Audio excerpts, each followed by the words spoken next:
This podcast is brought to you by Purposefully Different Productions and is proudly sponsored by Little Dish, makers of delicious fresh meals for kids that are an absolute lifesaver on busy days. I love these meals because they are different to other kids' meals out there. They include a variety of ingredients, lots of textures, and are made with little taste buds in mind. Before we get started on today's episode, here's a word from our friend Giovanna Fletcher.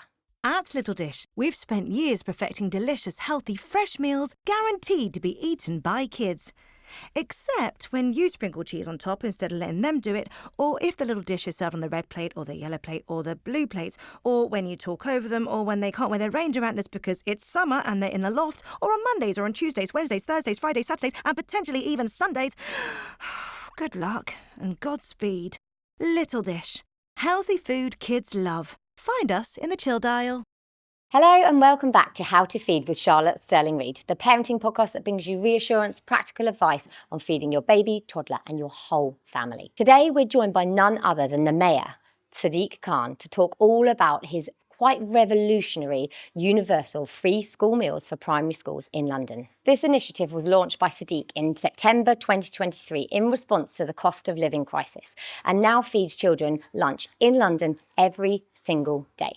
The Mayor has said that he will roll this out for as long as he is in place as Mayor, which is absolutely fantastic. But the conversation goes so much deeper than that today. We're going to be talking about the Mayor's own children, his own experiences with school meals, the barriers and the positives to having school meals available for all children. We'll also talk about whether this is going to be beneficial for the entirety of the UK to roll out, as well as whether the meals are actually healthy, balanced and nutritious, and how Sadiq sees them being so. And as you can probably hear, we are recording today's episode at a primary school in East London. So bear with us with the background noise, but let's get into the questions. Thank you so much for coming on the podcast. It's a pleasure. I'm really excited to have you here and we're celebrating a really special occasion. Do you want to tell us a little bit about your 100 million primary school meals and why you decided to do it and why we're celebrating it today? We're at a primary school in East London, Shoreditch Park Primary School, celebrating the fact that we've provided so far 100 million free school meals to kids across state primary schools in our great city. We first began this policy in September 2023. That means that a parent with just one child by the end of this school year will have saved £1,500 per child. Imagine you've got 2, 3, 4 kids. Yeah. But the great thing is because it's all the kids in a school that get this free school meal, which is nutritious, what it's meant is, according to independent evidence, according to teachers, kids are attending more. They're better behaved, they're focusing more, so they're doing better at school. And is it having beneficial impact on the families generally? Because I think I read that there were a lot of families who were saying they were, especially those maybe who had lower incomes. Great question. So one of the things that we know from speaking to parents before this policy was introduced is the tension it caused. If you're a busy mum or a busy dad, often you're doing 2, 3 jobs, trying to make ends meet. Sometimes parents were skipping meals so their kids could eat a decent meal. Parents stressed about what to put in the packed lunch, sometimes poor quality stuff in the packed lunch. And so it's all stressful parents. Add to that the cost of providing a decent lunch is a lot. There's also tension between families and schools because of school dinner debt. Teachers were exacerbated because they knew kids were bright and intelligent, but they were distracted because they had an empty stomach. They weren't concentrating, some were misbehaving. And so it's really important to understand where we were, but also where we are. I'm not saying things are perfect across every school in our great city, but the great thing is the teachers are telling us the difference is made. We know from personal experience as adults, the importance of breaking bread together in terms of it's a great way to make friends and good experiences. Social experience, But we also know what it's like being hangry, right? And so why should our kids be hangry? And so it's made a big difference to the children in terms of attendance, performance, behaviour. A big difference to teachers. They can get on with teaching, one less thing to worry about. We're hearing stories about teachers bringing in spare food for the kids, but also a big difference to the parents as well, the families, which is a win-win-win. Yeah, absolutely. And I think you touched on something there. I'm a nutritionist, so for me that side of things is really relevant. And you mentioned about it being a nutritious meal. I mean, a lot of children, exactly as you said, we need to be making sure we feed children, but we also need to make sure that food is nutritious and healthy. So from your side of things, how do we make sure that the foods that are on offer are ticking all the boxes from a nutritional standpoint? Really good question. So look, let me tell you how it works in our country. So most schools are independent units. Some schools are lucky, the council takes charge of procurement, but each school is basically left on its own. So schools in the past were having to get into contracts with people who provide school lunches, and the quality wasn't great. And they didn't have the ability to negotiate and make sure there were strings attached to the contract, like we want it to be nutritious, we want it to be greens, we want it to be a balanced diet, and so forth. So what we've done is attach strings to our funding. We've said to councils, you've got to get involved in this. It's not fair in the schools to do it by themselves. They're really busy teaching our kids. So each one of our 32 boroughs is involved in this arrangement. They work with the schools. So we're giving schools and council advice how to get into a proper deal with the contractors, how to make sure the food is nutritious. We've also got involved with great organisations from Bosch TV to individual chefs like Jamie Oliver, Tom Kerridge, many others as well, Grace Dent, not just to endorse our policy, but to make sure we're getting the expertise from experts to make sure the meals our kids are receiving are nutritious, are healthy, are balanced. But also in a city like London, with our diversity, each kid's palate is different, right? Completely. And so we've got to be respectful of that. But the great thing is, an amazing piece of evidence we've got from experts, 54% of kids are trying new things. Yes, isn't that great? I've heard that. Including greens. Amazing, exactly. So you feel quite confident, it sounds, that actually the meals on offer are pretty nutritious and that we're ticking those boxes. But one thing we did do is we increased the cost per meal. So I should explain. That. When it comes to means tested free school meals, there's a formula about how much money the government gives per meal. We've increased that. We increased it by like 15% to make sure we're paying a bit more for the quality of the meal. Okay, I love that. And in terms of your decision to do this, was that based on your own previous experiences as a child at school? What really kind of kick-started you wanting to make a difference to the environment and the access to free school meals, I guess? I'm somebody who owes this city everything that I've got and my family's got. And one of those is when I was at school, I benefited from a means-tested free school meal. Dad is a bus driver, mum's was seamstress, and we lived in a council home.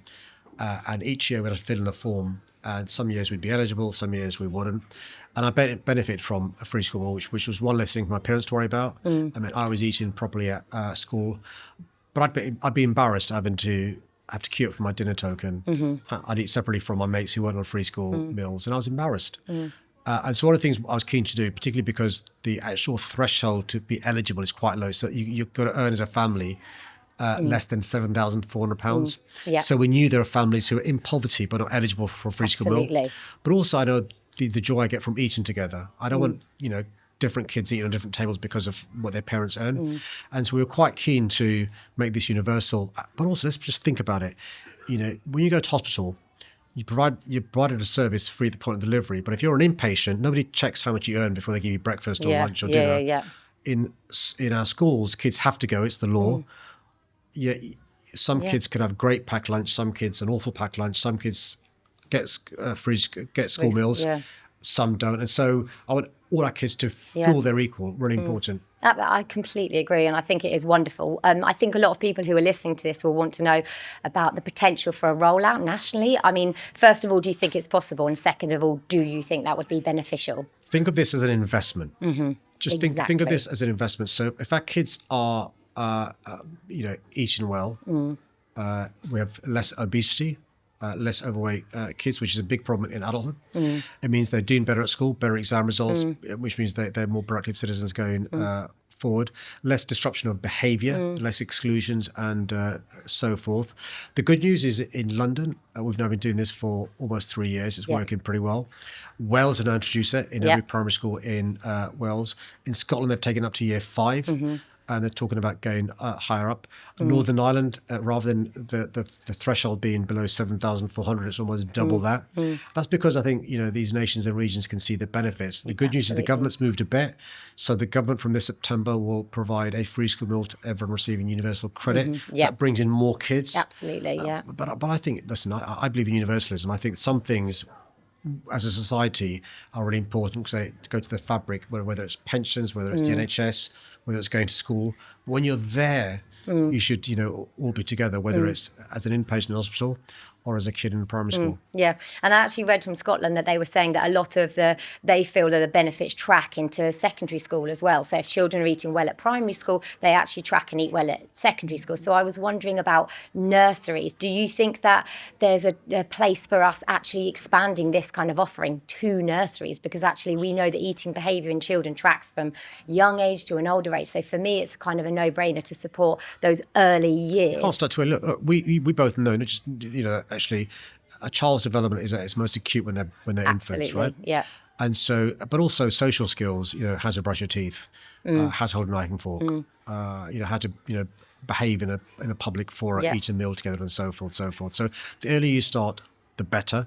I know from speaking to the Secretary of State for Health and Social Care, West Streeton, he's really keen to start early in terms of tooth decay and so forth. Sure. The same should go for nutrition.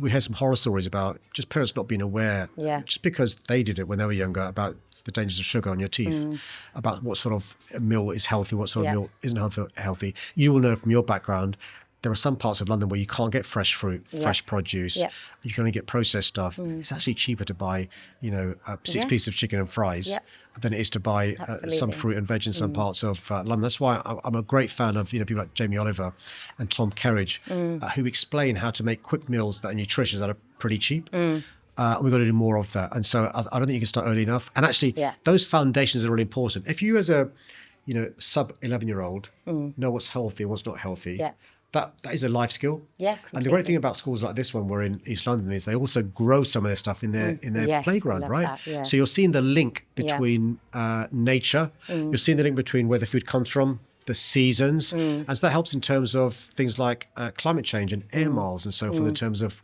food coming 3,000 miles, different types of the year. So all this is really important. And I think if you think of our kids as tomorrow's citizens, they'll hopefully be better equipped to save our planet rather than almost kill it like our generation has. Yeah, exactly. And also feed themselves and cook from scratch and learning all those messages. I mean, this is what they pick up at school. So I love all of this change, and I'm really here for seeing it. What's great though, it's spooky for me when my kids were a bit younger, is when your kids are in a nice polite way lecturing parents about which is great, what I mean. So some of the kids I was speaking to, we were having lunch together.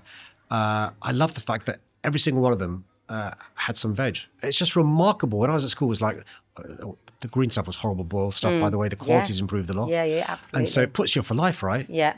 And by having good quality veg, their dessert, that was watermelon and pineapple, as well as cheesecake and stuff. So you're learning good habits. Completely. And this will stand you in good stead when you're home. You'll say to mum or dad, or grandparent or nan, this is what I ate today. Yeah, why can't I have this?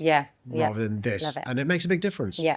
And in terms of the barriers, because we talked a lot about the benefits, and I've read the report that shows the benefits, and it is an eye-opener and it's fascinating. But what about the barriers? What barriers are schools facing to actually implementing this in London? Look, firstly, I've got huge respect for teachers. I want teachers to be focused on teaching, not all the other stuff, like getting into a contract with a caterer, worrying about how big the kitchen is, worrying about the quality of the food. We've got to take it off their hands, and we supported schools and councils do that. The biggest barrier is the unknown. So one of the things we were told is we can cater for reception years 1 and 2. We can't cater for every single child having a school lunch. Well, lo and behold, we did it. Yeah. And so you can overcome. By the way, there were legitimate concerns people had. We then supported schools get a bigger kitchen, or find a way for some schools to bring the food in. And so there are ways of overcoming those barriers. Biggest barrier is cost, right? So schools were saying, not unreasonably, listen, what we can't afford to do is have a situation where the money you're giving us is not enough to pay for it. Yeah. So you've got to reassure schools. And so it's really important to give credit to our fantastic teachers, but also to recognise they need our support if they're going to make this work. Their ability to teach is enhanced by their kids not being hungry. But also, you and I both know, and I've seen this, lunch boxes which have additives. I'm not criticising the parents. I understand everyone's busy and time poor. E numbers and high in sugar, which means the kids are hyperactive in the afternoon. And so it's not rocket science. And so helping teachers Yeah. by helping the kids have Yeah. a nutritious meal, Completely. helping the kids, helping the families. Yeah. I genuinely think without being too pompous, we're helping society.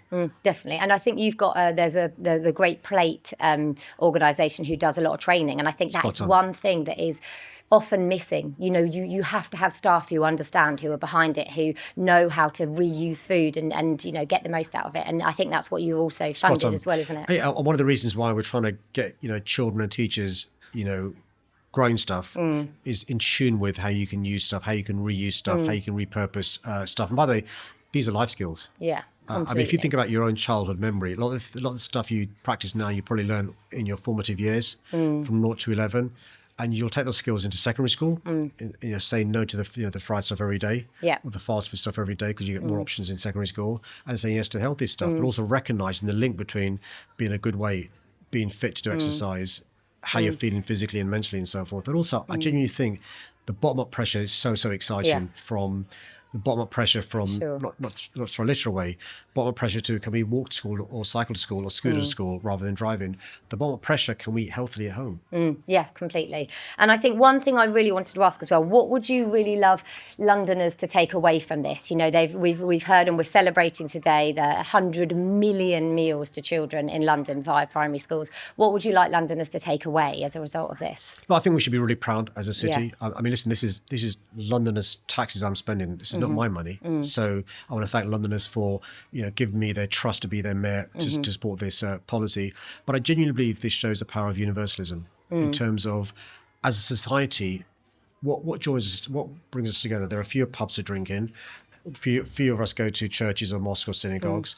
The post offices have closed down. So what are the places where we mix and mingle, form friendships, create social bonds? School's one place we can do that. For sure. The school playground in primary school, you make mates with other parents. Our kids will form friendships that will last a lifetime. And isn't it wonderful? In the most diverse city in the world, our kids are experiencing different foods. Yeah, I mean, I grew up in a household where, we didn't really have, for example, broccoli, which is or cake and custard. I got to experience that at school. Wasn't the good quality as it is in 2025. Yeah. And so the kids try new stuff is just so exciting. Yeah. Their palates will improve, and it makes you a better citizen, I think. I think food is such an enricher of life. Yeah, I completely agree with you. And I think one thing lastly I wanted to ask you is about your own kids. How has their kind of feeding journey be? Do they good eaters? Do they like food? Do they experience a lot? I mean, they've gone through periods. One of my daughters is vegan. The others is like a proper carnivore, and so it's that's a challenging really cook complicated for you. household. The restaurants she used to go to is a nightmare. Yeah. Sunday lunch is a nightmare. But that's you get diversity even within a family. Completely, But it's that's the joy of not being one homogenous blob. I mean, I've got to be honest, there were periods when they were growing up in teenage years where it's difficult. I've got 2 daughters. Yeah. It was very difficult in terms of, food. And I think there's a particular issue in terms of, girls and self-image. Yeah. And, Yes. why do fewer girls do sports? Why do fewer girls, for example, cycle? It could be good helmet hair, could be issues around self-esteem. It could be around what's on social media.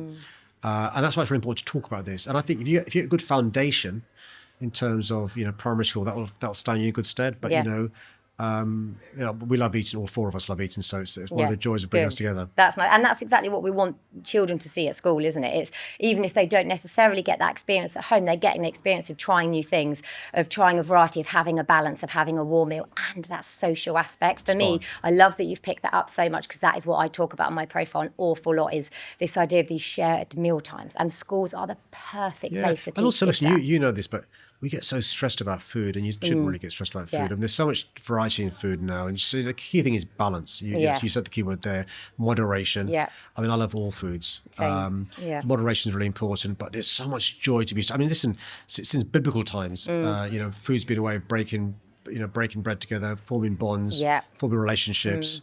But we get too stressed and anxious around it. And I think some of it's social media. Some of it is issues around, the increase in health issues, whether it's obesity or whether it's, eating disorders, other sorts of eating disorders and stuff. And I think the great thing about universal free school meals is we can be confident that all our kids are being provided a decent nutritious meal in a state primary school. Exactly. It's a no-brainer. And I'm really, really, proud that you've done it. So thank you very much. Thanks for having me. As we close this episode, it is really clear that the universal free school meals that have been rolled out in London are really beneficial, not just to schools, but to families, individual children, and even communities. There was actually a report from the Impact on Urban Health, and they have found that 84% of parents and carers said that the programme has helped or significantly helped their household finances. Families on universal credit have felt that the greatest impact, with 52% have said that it significantly eased financial pressures. With money freed up, parents are saying that they're being able to invest in better food at home. 55% of parents noticed their children were trying a new food at school as well. And 33% of parents reported that a healthy, filling lunch helps their children to concentrate better in their lessons. This is fantastic feedback. These findings show us that for some, these free school meals are not just a policy, they are a lifeline. And I'm so pleased that this is rolling out for much longer. I'm so excited to see what is to come for Sadiq's time as mayor and for this current government. So watch this space. If you enjoyed today's episode, please do subscribe, share it with a friend, or leave a quick review, as it really does make a difference. This podcast is brought to you with support from Little Dish. This Christmas, your little one can help Little Dish fight school holiday hunger with the Felix Project. Through Little Dish's Buy One, Give One promise. When you buy a big dish after school meal from Sainsbury's, Ocado, Asda's or Morrison's, Little Dish will donate a healthy meal to a child experiencing hunger. Finally, stay tuned for the next episode of this series of How to Feed. This episode of How to Feed wouldn't have been possible without my sponsors, Little Dish. Their meals are fresh, delicious, and made with ingredients that you would find in your own kitchen, making them a brilliant option for busy days.